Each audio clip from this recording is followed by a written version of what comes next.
Iran had already been shattered by the US stealth bombers and fifth-generation fighter jets that had wrecked most of the country's defenses. Now comes the rise of the B-52 Stratofortress.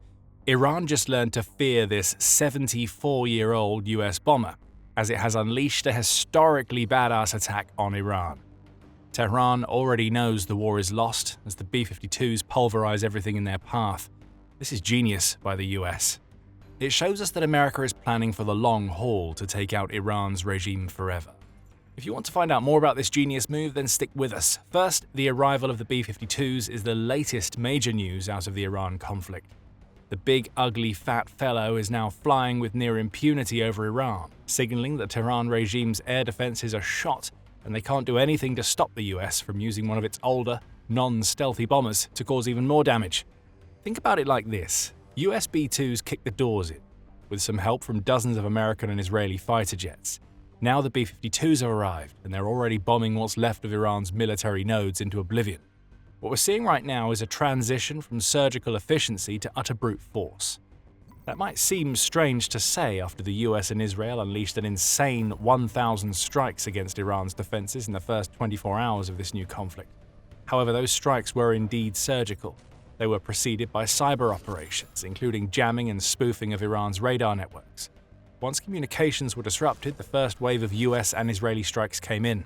Air defenses were shattered, naval and aerial assets were destroyed. Decapitation strikes focused on Iran's leaders, up to and including the now dead Supreme Leader Ali Khamenei, were carried out. Those first 24 hours represented a massive firestorm that was more precise than anything that Iran saw coming. But what Iran never expected was that the US was simply laying the table for the arrival of something much bigger. With surgery completed, the US is delivering sledgehammer shots to the wounds, and Iran can do nothing about it. Now the B-52s have arrived, and in just a minute we're going to tell you precisely what they're doing in Iran. Before we do, let's take a quick look at just how much power the newest arrivals to the Iranian theatre bring to the table. The B-52 differs from the B-2 that we've already seen conduct 30-hour-plus bombing runs over Iran, because the B-52 is a non-stealth bomber. In other words, it can't sneak past enemy radars and air defenses like its much newer and far more expensive cousin. But what the B-52 can do very well is help a country that has achieved air superiority to utterly annihilate targets on the ground. The bomber has a payload capacity of around 70,000 pounds, and it makes full use of that capacity to load up on precision-guided munitions that the US can use to shatter the remnants of Iran's defenses and military nodes. Max Afterburner explains more in his examination of the arrival of B-52s in Iran. He says, "That is a heavy hitter. I mean 70 JDAMs can be carried in the B-52. The number of JDAMs alone tells you everything you need to know about how much firepower the B-52 can bring to the table. These guided air-to-surface weapons come in three flavors: 500 pound, 1,000 pound and 2,000 pound. At 70 JDAMs, we're assuming that Afterburner believes the B-52s sent into Iran would likely be carrying the 1,000 pound variety, though as Afterburner also reveals, this may not be the best choice. Even though air superiority is established, you could have a one-off surface-to-air missile system that lights up and could fire at a B-52, he explains about the current situation in Iran. So Iran's air defenses are wrecked, but not totally gone, as we'll explain later in the video. The possibility of these one-off strikes likely means that America's B-52s are flying in loaded with JASSMs, or Joint Air-to-Surface Standoff Missiles. These subsonic missiles, which can travel between 230 and 575 miles, depending on the variant, allow America's B-52s to take off and launch at targets from a distance, with the bomber staying well out of range of whatever meager air defenses Iran has left.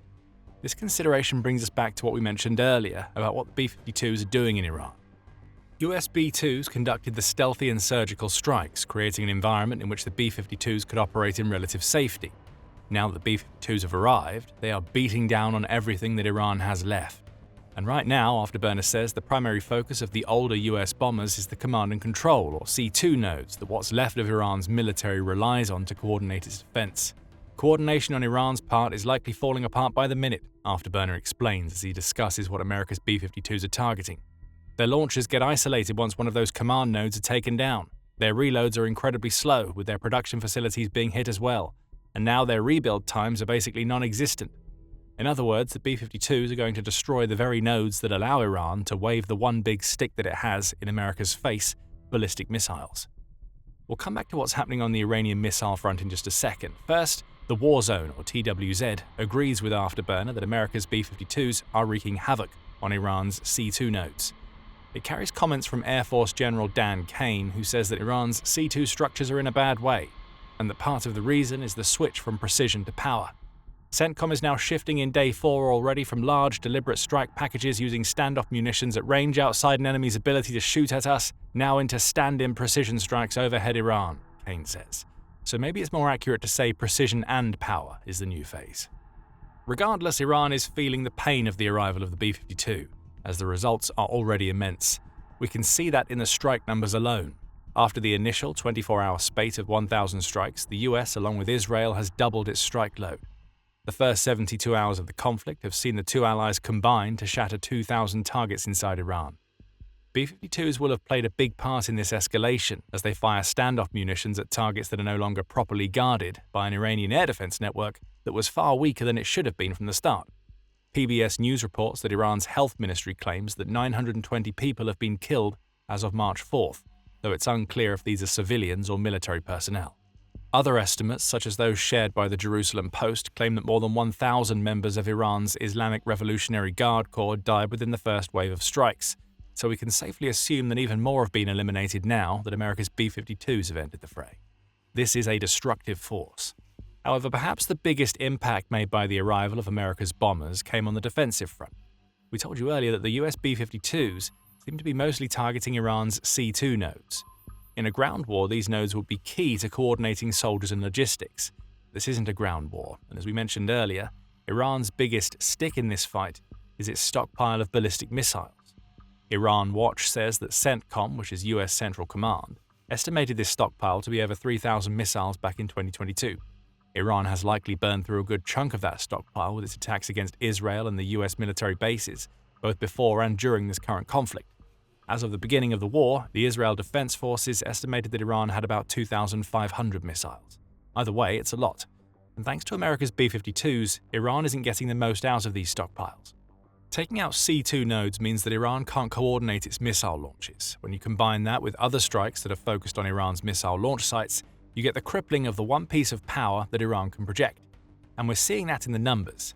In a March 4th piece, CNN reported on more comments made by Kane, and they revealed that Iran's ballistic missiles are slowly being taken out of the picture.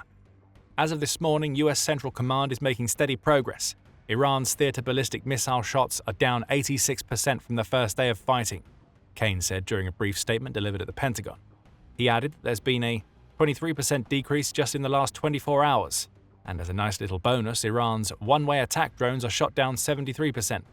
What we're seeing here is the slow whittling down of Iran's entire military strategy, and the B-52s that have arrived in the country are playing a key role. But you may remember that we told you earlier in the video that sending in the B-52s was a genius move by the US. This destruction of Iran's offensive capacity isn't the reason why, though it certainly helps. There's another reason. Before we go deeper into that, if this is the kind of insight that you want more of, make sure you're subscribed to the Military Show. We break it down like this every single week. So what makes the arrival of the B-52s such a genius move by the US? US President Donald Trump gave us a little hint on March 2nd when he indicated that the Iran war could stretch on far longer than some might anticipate. The US has projected 4 to 5 weeks for the conflict, though Trump added that the US military has the capability to go far longer than that. In other words, the US is already assuming that it's going to be a multi-week conflict, and remember, we're still in week 1. Plus, the US has to gear up for the possibility that the war could extend even longer, which means one very important thing. The US has to focus on keeping costs down while battering Iran with as much firepower as it can muster. And it's here that the genius of using the B-52s instead of continuing to use the newer and stealthier B-2s comes into play. As tempting as it is to think of the US military as an overwhelming behemoth that has an infinite bankroll, the country still wants to ensure that it's not blowing money where it doesn't need to. And one of the ways the US could have found itself pouring money down the drain in the extended conflict that it anticipates the Iran war becoming is by continuing to use the B-2 for bombing runs. 1945 sums it up when explaining why the B-52s have entered the picture, stating, "Capable of carrying large volumes of precision-guided munitions, the B-52 has a long loiter time and costs less per hour to operate than the B-2. Basically, the B-52 is ideal for sustained bombardment once the skies are permissive." And permissive is precisely what Iran's skies are right now. On the cost front, WION explains that the B-2 costs about twice as much as the B-52 simply to get into the air. The combination of the B-2's stealth coatings and heavy maintenance means that the more modern bomber is best suited to the shock and awe approach of the initial surgical strikes that we've seen in Iran, after which it withdraws and allows other bombers to enter the fray. There is also the very important direct cost factor to consider. A single B-2 costs the US about $2 billion to build. So if one happened to be taken out or malfunction in the skies over Iran, that's a pretty big hole created in whatever budget the US has in mind for its Iran war. Contrast this to the B-52. The US has been overhauling its B-52 bombers, having spent $15 billion by 2021 as part of a $48.6 billion program intended to keep these aging aircraft in the air until 2060. But right now, the US has 76 B-52s in service. So even with that overhaul, it's looking at around $640 million per unit, plus the cost of building the bomber over 70 years ago, which IG.Space says amounted to about $1.14 billion when adjusted for inflation. So what you get here is less risk. The B-52 going down is still an expensive loss, but it's nowhere near as expensive as losing the far more costly and advanced B-2. Then there are the running costs we mentioned earlier. According to the National Interest, a B-2 bomber costs about $200,000 per flight hour.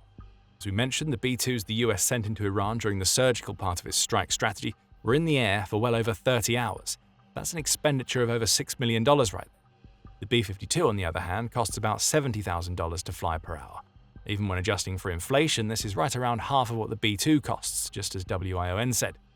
From a pure cost perspective, the switch to B-52 bombers is a genius move.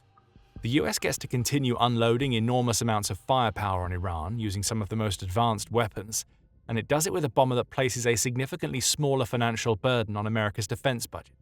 If a sustained campaign, even a 4 to 5 week one, is what the Trump administration is anticipating, this switch was vital to ensure that the campaign could continue. All of this brings us to the situation as it stands right now. Iran isn't in a good place. We've covered bits and pieces of that already, particularly on the ballistic missile front and the state of Iran's air defenses, but it's worth digging into the latter problem a little more. Their integrated air defense system is nowhere near as advanced as Western nations, afterburner says of what Iran had even before the bombs started flying. And as we've seen, Chinese surface-to-air missiles and radars, Russian surface-to-air missiles and radars being completely decimated by these B-52s and other bombers. Iran was on the losing end of the air defense game before the war even started. Army Technology explains more in a March 3rd article, where it discusses how the air defenses that Iran has aren't even necessarily the Chinese and Russian units that Afterburner highlights. Iran has some of those, sure, but much of its air defense network is made up of cheap copycats of the Russian S-300 and the Chinese HQ-7, which Iran has reverse-engineered into its own versions that until now were untested in combat. Now that they've been tested, these knockoffs have been found wanting. Plus, reverse engineering without any innovation means that the systems that Iran built for itself carry the same weaknesses as those that they're based on. For instance, Iran's S-300 copycats are vulnerable to Israeli weapons such as the Icebreaker missile, which are designed to take advantage of the electronic warfare vulnerabilities of the radars used for the S-300 systems. Iran didn't do anything to fix these vulnerabilities in its versions of the Russian and Chinese systems that it's copied, and it's paying the price now. Now Iran is in a situation where its weak air defense network is worse than it already was. Newsweek says that the country has likely started moving air defenses from the east to the west, as it anticipates more attacks from the western direction. But that's not exactly a power move. It just means that Iran's east becomes territory that America's B-52s can use to launch their standoff munitions from the side of the country that Iran leaves unguarded.